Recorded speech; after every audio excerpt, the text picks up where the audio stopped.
Le journal. Fanny Marceau, bonjour Fanny. Bonjour Alexandre, bonjour à tous. Ils risquent leur vie pour sauver la nôtre, mais qui les protège, eux? En 2024, près de 1500 agressions de pompiers avaient été recensées en France. Plus de 600 ont été volontairement blessés depuis le début de l'année. Parmi eux, la semaine dernière, un soldat du feu à Lyon qui a écopé de 7 jours d'arrêt de travail. Pas suffisant pour la justice qui a classé sa plainte sans suite. Il dénonce un scandale. Il s'est confié au correspondant d'Europe 1, Jean-Luc Boujon.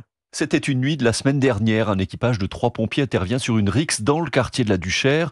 Pendant que les 2 premiers soignent une victime blessée à la tête, un 3e pompier monte la garde devant l'ambulance. C'est là qu'il doit faire face à un homme très violent. Je sens quelqu'un qui me pousse violemment pour m'écarter de la porte latérale de l'ambulance. Et là, dehors, oui, on bagarre. À un moment donné, au sol, après on se relève. Il a eu le temps de me mettre des coups de coude, des coups de pied. Il se débat et il essaye de me frapper. Ce qu'il fait d'ailleurs, puisque je tombe au sol. Finalement, la police neutralise l'agresseur. Blessé au dos, le pompier va faire des examens à l'hôpital. On lui délivre une ITT de 7 jours. Il dépose également plainte. Pourtant, quelques jours plus tard, le parquet de Lyon décide de classer l'affaire sans suite. Personne n'a pris le temps de regarder les caméras de vidéosurveillance. Personne n'a pris le temps d'appeler en témoignage mon équipage. On a classé sans suite tout simplement. C'est choquant. Demain, les gens qui commettent des agressions, s'ils se sentent avec encore plus de pouvoir puisqu'ils sont impunis, c'est inquiétant pour les pompiers, pour les policiers, pour les infirmières. C'est plus possible. Aujourd'hui, le pompier, encore sous le choc, est toujours en arrêt de travail.